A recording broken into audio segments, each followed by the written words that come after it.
It is Thursday. It's the 31st of October. I'm Monita Rajpal. This is CNN News Center live from Hong Kong. Making top stories today.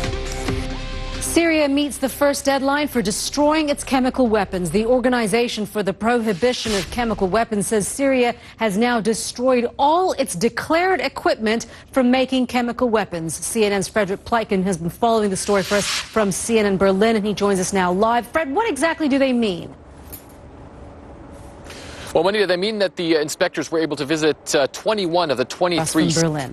Let's bring you up to date on the other stories that we're following for you here at CNN News Center. Pakistani intelligence officials say 3 people have been killed in a U.S. drone strike in North Waziristan. China is demanding severe punishment for those behind Monday's car crash at Tiananmen Square, which killed 5 people. That's according to the Reuters news agency. 5 people have been detained in connection with what officials describe as a planned and coordinated terrorist attack.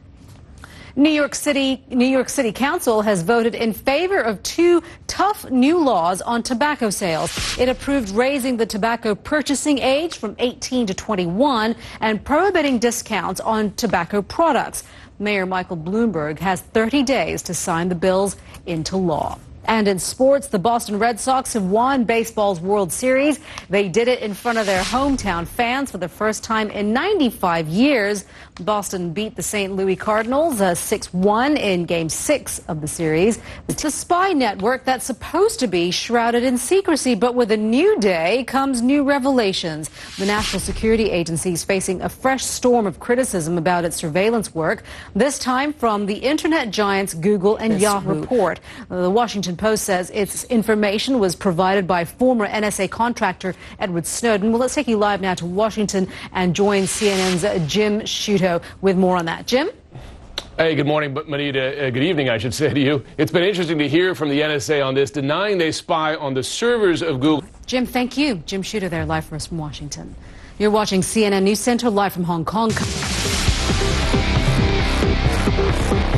Hello, you are watching CNN News Center live from Hong Kong. I'm Monita Rajpal. A shocking video that appears to show a Saudi Arabian man beating a worker has caused outrage. The video posted on YouTube shows a man dressed in the traditional Saudi cloak repeatedly slapping and kicking an Asian man. The incident is now being investigated by a Saudi rights group. With more on this, Mohammed Jamjoon joins us now live from CNN Beirut. Mohammed? Monita, it's an absolutely horrific video of a man being tormented and beaten. Mohammed, thank you. Mohammed Jamjoon there, live for us from CNN Beirut. In Niger, rescuers have found the decomposed bodies of 87 migrants, mostly women and children. The victims were trying to get to neighboring Algeria when their vehicles broke down, leaving them stranded. Thousands of people are protesting on the streets of Nairobi over the alleged gang rape of a teenager in Kenya. But it's not just the horror of the attack that's made people so angry. The alleged attackers were taken to a police station where they were told to cut the grass before they were set free. Arwa Damon is in Johannesburg, South Africa, and she joins us now. Arwa, so they were set free. What happens now? Well, that's exactly why so many people are taking to the streets demanding accountability. Arwa, thank you. Arwa Damon there, live for us from Johannesburg. And we'll be right back here on CNN News Center.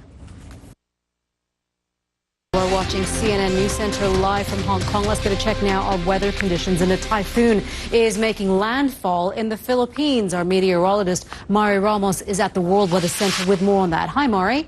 Hello, Monita. Typhoon Crosa, that is the international name. That's the name that we use here also at CNN. Back to you. Wow, indeed. All right. Mari, thank you very much for that. Sure. Before we go, Pope Francis had a surprise when he was joined on stage during a family ceremony by an unexpected visitor. And as you're about to see, this the little stage invader not only stole the show, but also many people's hearts. CNN's Randy Kay reports. St. Peter's Square, Saturday night. The Pope, CNN, New York. That's very sweet. You are watching CNN News Center. I'm Monita Rajpal at CNN Hong Kong. Thank you for joining us. I'll update you the news headlines in just a few minutes.